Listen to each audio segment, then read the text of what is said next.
चलिए, last time आपने पढ़ा था खलजी डायनेस्टी के बारे में, ठीक है। अब खलजी डायनेस्टी में तुमने लास्ट पढ़ा था कि गयासुद्दीन ने, जो लास्ट राजा था खलजी रूलर, उसको हरा दिया था और उसी से फिर तुगलक डायनेस्टी आ गई थी। तुगलक डायनेस्टी ने राज किया है 100 ईयर्स तक, ठीक है। वो खलजी डायनेस्टी जो थी वो 30 ईयर्स, 3 डेकेड्स तक थी, लेकिन ये 100 ईयर्स तक, यानी 1 सेंचुरी। तो इसका जो फर्स्ट फाउंडर ही है जो गयासुद्दीन तुगलक, उसके बारे में अब आप पढ़ेंगे। Ghiyasuddin Tughlaq was the first ruler of this dynasty. इस डायनेस्टी का वो पहला राजा था। ही स्ट्रेंथर्ड द सल्तनत बाय क्रशिंग रिबेलियन। जो भी इसके विरुद्ध खड़ा होता था ना, ये उसको कुचल देता था और इसने इस तरह से खुद को पावरफुल बना लिया। जूना खान जो उसका बेटा था, सक्सीडेड हिम, उसके बाद वो राजा बना and was given the title of Muhammad bin Tughlaq. ये मोहम्मद बिन तुगलक बहुत फेमस है हम लोगों की हिस्ट्री में। Muhammad bin Tughlaq was a brilliant scholar and a patron of learning. पढ़ा लिखा था और अच्छा स्कॉलर था। He was a genius, so much so that he was ahead of his time when it came to formulating policies. कहता इतना genius था कि कोई भी अगर पॉलिसी बनानी है ना, तो मतलब टाइम आने से पहले ही ये वो पॉलिसी बना लेता था। He was a knowledgeable person and well versed in astronomy, poetry, philosophy, mathematics. बहुत नॉलेजेबल यानी बहुत ज़्यादा ज्ञान था इसे, और इसकी अच्छी नॉलेज थी किस में, एस्ट्रोनॉमी में, पोइट्री में, फिलॉसफी में एंड मैथमेटिक्स में। ही was a very powerful ruler, बहुत पावरफुल रूलर था। He had a high sense of justice and had an open and progressive mind. Justice बहुत अच्छा करता था, न्याय करता था सबके, और माइंड बहुत आगे की सोचता था, ओपन माइंडेड था और प्रोग्रेसिव, आगे बढ़ने वाला माइंड था। He made certain mistakes that turned against him. लेकिन इसने भी कुछ मिस्टेक की, ठीक है, जो जिससे कि कंडीशंस इसके खिलाफ हो गई। Ibn Battuta write in his detail about the reign of Muhammad bin Tughlaq. अब मोहम्मद बिन तुगलक के राज्य के बारे में, इसके पूरे पीरियड के बारे में जो इसने राज किया, इब्न बटूटा ने डिटेल में लिखा है। He tells us that sultan did not give overwhelming power to the ulemas. मतलब इसने कहा कि उलेमास को जो बहुत ज़्यादा पावर्स थी पहले, वो इसने इतनी पावर्स उसको नहीं दी। In fact he question the ulemas, मतलब उनको इंटेरोगेट करता था, ये क्वेश्चंस पूछता था। He appointed officers from amongst people who did not belong to the noble family. और अब जो नोबल फैमिली में नहीं बिलोंग करते थे, जो आम जनता हुई, कहने का मतलब, वहाँ से भी ये अपने ऑफिसर्स अपॉइंट करता था। एज अ रिजल्ट सुल्तान एंगर्ड देम एंड उलेमास टर्न्ड अगेंस्ट देम। अब ये उलेमास को ज़्यादा तो भाव देता नहीं था, उनकी ज़्यादा केयर ये करता नहीं था, तो इसकी वजह से उलेमास जो थे वो इससे गुस्सा हो गए और इसके खिलाफ हो गए। अब इसने भी कुछ गलतियां की। आपने ऊपर लाइन पढ़ी ना, he made certain mistakes that turned against him. तो बहुत ज़्यादा इम्पॉर्टेंट क्वेश्चन है कि इसकी ये 3 मिस्टेक्स कौन कौन सी थी। 3 की थी इसने जो मेन थी। अब उन्हीं मिस्टेक्स के बारे में आप पढ़ेंगे। Taxation in the Doab. The Doab region जो था ये आप पढ़ चुके हैं, मोस्ट फर्टाइल रीजन था। अच्छी क्रॉप्स की क्वालिटी यहाँ बहुत अच्छी होती थी। द सुल्तान raise the land tax in Doab region for increasing the revenue collection. अब इसने दुआब रीजन में जो था टैक्स बढ़ा दिया ताकि इसका रेवेन्यू कलेक्शन भी बढ़ जाए। बट जब उसने टैक्स बढ़ाया वो टाइम सही नहीं था। It was a time of severe famine, मतलब बहुत ज़्यादा सूखा पड़ा हुआ था। अब सूखे जब पड़ेगा तो खेती तो वैसे ही नहीं होगी, तो लोग टैक्स कहाँ से देंगे। The farmer were not in position to give such high revenues. तो फार्मर इस कंडीशन में नहीं थे कि वो इतना ज़्यादा टैक्स या हाई रेवेन्यू दे सके। As a result the large number of peasants abandoned their land and went elsewhere while some other revolted. तो उसका कारण क्या हुआ, कुछ ने तो अपनी खेती ही छोड़ दी, ज़मीन ही छोड़ दी, खेती करना ही छोड़ दिया, और कुछ ने विद्रोह कर दिया। As a consequence the final discontinued the measure. तो सुल्तान को अपना ये डिसीजन वापस लेना पड़ा। तो ये उसकी पहली गलती। तो सिर्फ इसी पे क्वेश्चन आ सकता है कि उसने दोआब में टैक्स क्यों बढ़ाया और फिर इस डिसीजन को उसने वापस क्यों ले लिया। सिर्फ इतना क्वेश्चन भी पेपर में आ सकता है। अब है शिफ्टिंग ऑफ द कैपिटल। दूसरी उसकी मिस्टेक थी, उसने अपनी कैपिटल शिफ्ट की। कहाँ से? दिल्ली से Devanagari. Another mistake was Sultan's decision to shift the capital from Delhi to Devanagari.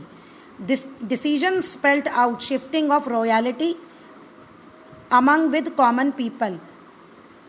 This was not only impractical but highly expensive for the royal exchequer. देखो, उसने जो है अपनी जो शिफ्ट करने का कारण दिया उसका अपना कारण था, राजा से रिलेटेड। मीन्स उसने कहा देवनागरी जो है उसके राज्य में बिल्कुल बीच में है, तो हर जगह का वो वहाँ से आराम से कंट्रोल कर सकता है। लेकिन ये उसका डिसीजन इम्प्रैक्टिकल था, सही नहीं था और बहुत ज़्यादा महंगा था। कैसे? अब देखो, जब वो जाएगा तो अपने साथ सेना और सब कुछ लेके जाएगा और उन लोगों को शिफ्ट करने में भी बहुत सारा पैसा लग जाएगा। This place held a central situation, being about equidistant from Delhi, Gujarat, Lakhnauti, Satgaon, Sunargaon, Telangana, Malabar, दरबार सुमद्रा एंड कामपिला। इन जगहों पे उसका राज था। तो देवनागरी यहाँ से इक्वी डिस्टेंस थी, तो उसने यही सोचा कि मैं यहाँ से सबको नज़र रख सकता हूँ आराम से। Without seeking any consultation from his nobles and without carefully looking into the advantage and disadvantage, he brought ruin upon Delhi. अब उसने अपने किसी भी नोबल से इसके बारे में सलाह नहीं की और ढंग से उस चीज़ के एडवांटेज और डिसएडवांटेज को कंसीडर नहीं किया, जिसकी वजह से क्या हुआ? brought ruin upon Delhi, which had grown in prosperity for 170 or 80 years and was compared to advanced city like Baghdad and Cairo. According to the historians, what prompted the Sultan to take decision was the centralized location of Daulatabad and the threat of Mongol raids on Delhi. अच्छा, अब वो कहता है इसमें कि उसने किसी का वो डिसीजन नहीं लिया तो उससे दिल्ली बर्बाद हो गई, ठीक है, and was compare to advanced city like Baghdad and Cairo. अब हिस्टोरियन के अकॉर्डिंग उसने क्यों लिया ये decision?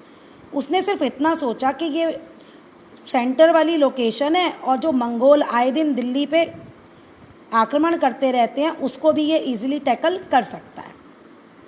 He soon realized his mistake as it was difficult to keep a vigil on the northern frontier from the new capital and ultimately issued order to reshift the capital of Delhi. अब जब वो Devanagari shift हो गया तो उसने तब ये देखा कि उसकी जो नॉर्थर्न बाउंड्रीज़ है ना, नॉर्थ वाला जो रीजन है वहाँ पे वो नज़र नहीं रख सकता इस न्यू कैपिटल से, इसलिए ऑर्डर दिया कि चलो भाई फिर से दिल्ली रीशिफ्ट हो। तो दूसरा डिसीजन भी उसका गलत साबित हुआ। Third is introduction of token currency, ये तीसरी उसकी मिस्टेक थी। The introduction of new token currency was a Himalayan blunder committed by Muhammad bin Tughlaq. जो उसने नई करेंसी इंट्रोड्यूस की ना, वो उसका सबसे बड़ी मिस्टेक थी, ब्लंडर, बहुत बड़ा ब्लंडर था जो उसने कमिट किया था। Sultan on finding out there was a shortage of silver in his kingdom decided to issue bronze and copper coin as currency token in 1329। जैसे आजकल के ज़माने में हमारे नोट होते हैं, ऐसे मोहम्मद बिन तुगलक के ज़माने में सिल्वर के कॉइन्स थे। अब उसने कहा कि भाई ये सिल्वर की जो मात्रा है उसके किंगडम में कम हो रही है, तो और सिल्वर के सिक्के तो बन नहीं सकते, तो इसलिए उसने कहा इन सिल्वर के सिक्कों की बजाय ब्रॉन्ज और कॉपर के सिक्कों को हम as a token currency use कर लेंगे। These coins were minted for day to day use. In values these coins were equal to silver coins which were called tankas. With these copper and bronze coins, people could buy same amount of wheat, rice, oil as they could buy with silver tankas. Sultan issued an order that they could be extracted exchange for silver coins at that time from the royal treasury. These coins were minted for day to day use. In values these coin, कहता है ये जो coin थे, अब उसने copper के coin introduce कर दिए सिल्वर की बजाय, और जो उसने इंट्रोड्यूस किए उनकी वैल्यू सिल्वर कॉइन के इक्वली थी कॉपर और ब्रॉन्ज़ की, और उनको टंकास कहा गया। ठीक है, अब उन्हीं कॉपर और ब्रॉन्ज़ के कॉइन से जो लोग थे वो same amount of wheat rice, उन्हें जो भी ख़रीदना चाहते हैं वो ख़रीद सकते हैं जैसे वो पहले सिल्वर का कॉइन यूज़ करते थे। और उसने सुल्तान ने एक ऑर्डर इशू किया कि लोग मतलब वहाँ पे आके राज दरबार में, अपने दरबार में जो राजा का खजाना होता है वहाँ से सिल्वर कॉइन वहाँ जमा करवा देंगे जो उनके पास है, और उसके बदले वो कॉपर कॉइन ले लेंगे। ठीक है ना, जैसे इंडिया में ये डीमोनेटाइजेशन हुआ था ना कि भाई हम अपने पुराने नोट जमा करवा देंगे और उसके बदले जो नए नोट चल रहे हैं वो हम ले लेंगे। तो उसने भी सेम ऐसा किया, लेकिन हुआ इसका उल्टा। लोगों ने क्या किया, अब तुम्हें पता है सिल्वर और गोल्ड तो बहुत एक्सपेंसिव मेटल्स होती हैं, तो लोगों ने सिल्वर कॉइन्स तो अपने घर में ही जमा कर लिए। अब पता है कि कॉपर और ब्रॉन्ज से तो घर में भी कुछ भी बनाया जा सकता है, कोई भी शेप दी जा सकती है, तो लोगों ने वो नकली कॉइन्स बनाना शुरू कर दिया और उसका पूरा इकोनॉमी जो है ना वो बैठ गई, यानी लोग जो है वो करप्ट हो गए। ये केस हुआ। Realising the value of gold and silver as much greater than new tankas people holded them. ठीक है, गोल्ड और सिल्वर की उन्हें वैल्यू पता थी न्यू, तो अब उन्होंने उनको घर में ही इकट्ठा करना शुरू कर दिया। They use only bronze and copper coins for trade. अब वो ब्रॉन्ज और कॉपर में ही व्यापार करने लगे। Next they realise that design of the coin was very simple, कि डिज़ाइन जो है कॉइन का वो बहुत सिंपल है। It was easy for ordinary craft person to copy. अब जो भी इसका काम करता है क्राफ्टमैन, ठीक है ना, उसके लिए बहुत आसान है नए बनाना, ऐसे इसको कॉपी करना। पीपल बिकेम डिसऑनेस्ट, लोग जो थे डिसऑनेस्ट हो गए। Illegal minting of coin started. Illegal minting मतलब वही नकली उन्होंने बनाना शुरू कर दिया। Muhammad bin Tughlaq failed to comprehend to begin with and later on failed to check it. अब क्या हुआ, ना तो वो उनकी पहचान कर पाया और बाद में ना ही इसको कंट्रोल कर पाया।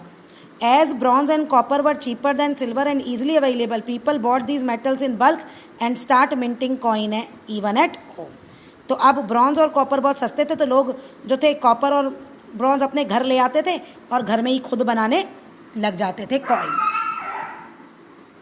Now fake currency was in abundance. अब वही जो लोग अपने घरों में थे ना वही मार्केट में चल रही थी, वो बहुत ज़्यादा हो गई थी और मनी की जो वैल्यू थी वो ख़त्म हो गई। It was difficult to differentiate between royal and fake coins. अब जो राजा ने इशू किए और जो फेक कॉइन्स थे उसमें डिफ्रेंशिएट कर पाना बहुत मुश्किल था, वो सेम लगती थी।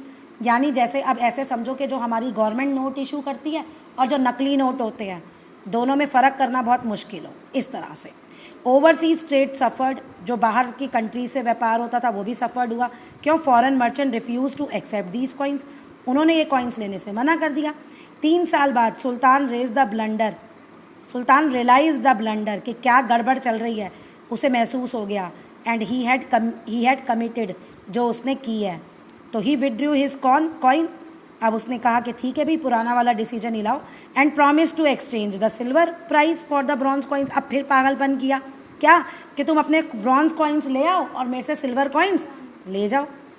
फिर पीपल ने क्या करेंगे लोग, वो तो बहुत सारे बना रखे थे, वो तो सारे उठा के ले गए और पूरा खजाना उसका खाली कर दिया।